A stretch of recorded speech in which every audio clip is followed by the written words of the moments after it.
নমস্কার, ধর্ম আলাপ চ্যানেলে আপনাদের সকলকে স্বাগত। সৃষ্টির দেবতা, মহাবিশ্বের শ্রেষ্ঠ স্থপতি বিশ্বকর্মা, যার হাতেই যন্ত্র ও শিল্পের সৃষ্টি। প্রতি বছর এই মহান দেবতাকে স্মরণ করে আমরা পালন করি বিশ্বকর্মা পূজা। শিল্প, কারিগরি, যন্ত্রপাতির সাথে জড়িত সকল মানুষের জন্য এই পূজা এক বিশেষ তাৎপর্য বহন করে। আজ আমরা জানব 2025 সালের বিশ্বকর্মা পূজার সঠিক তারিখ ও সময় এবং কেন এই পূজা এত গুরুত্বপূর্ণ তার বিস্তারিত তথ্য। সকল ধর্মপ্রাণ মানুষের জন্য সুখবর। 2025 সালের বিশ্বকর্মা পূজা অনুষ্ঠিত হবে 17 সেপ্টেম্বর বুধবার। সাধারণত ভাদ্র মাসের সংক্রান্তি তিথিতে এই পূজা পালন করা হয়। পূজার শুভ মুহূর্ত বা তিথি শুরু হচ্ছে 16 সেপ্টেম্বর মঙ্গলবার সন্ধে 7:20 থেকে এবং তিথি শেষ হবে 17 সেপ্টেম্বর বুধবার রাত 9:30 পর্যন্ত।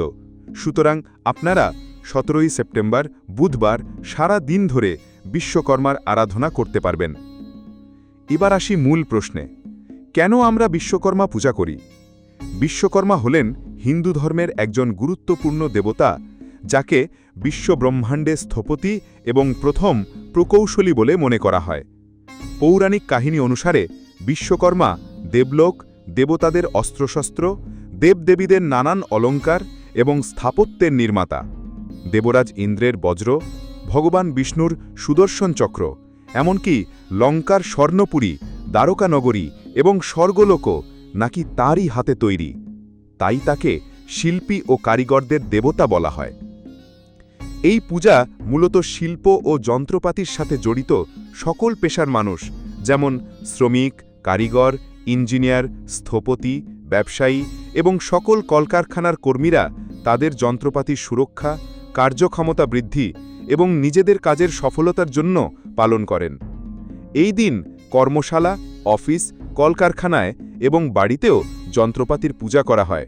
বিশ্বাস করা হয় বিশ্বকর্মার আশীর্বাদে কর্মক্ষেত্রে উন্নতি হয় এবং কোনো বিপদের আশঙ্কা কমে যায়। বিশ্বকর্মা পূজার দিনে প্রধানত যন্ত্রপাতির পরিষ্কার পরিচ্ছন্নতা ও পরিচর্যার উপর জোর দেওয়া হয়। এই দিন সাধারণত কোনো যন্ত্রপাতি ব্যবহার করা হয় না, অর্থাৎ কাজ বন্ধ থাকে। পূজার স্থানে বিশ্বকর্মার মূর্তি বা ছবি স্থাপন করে ফুল, ফল, মিষ্টি, ধূপ, দীপ এবং অন্যান্য উপকরণ দিয়ে তার পূজা করা হয়। বিশেষ করে যে সকল যন্ত্রপাতির মাধ্যমে জীবিকা নির্বাহ হয় সেগুলিকে পরিষ্কার করে পূজার স্থানে রাখা হয়।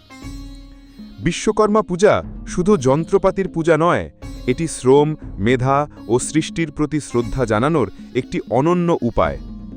এই পূজা আমাদের শেখায় যে আমাদের কাজের প্রতি নিষ্ঠা এবং যন্ত্রপাতির প্রতি যত্ন কতটা জরুরি। এটি কর্মজীবনের শৃঙ্খলা এবং সফলতার প্রতীক। কর্মজীবনের উন্নতি, নতুন কর্মসংস্থান এবং ব্যবসার প্রসারের জন্য বিশ্বকর্মার আশীর্বাদ খুবই গুরুত্বপূর্ণ বলে মনে করা হয়। আশা করি বিশ্বকর্মা পূজা 2025-এর তারিখ, সময় এবং এর তাৎপর্য সম্পর্কে বিস্তারিত তথ্য আপনারা পেয়েছেন।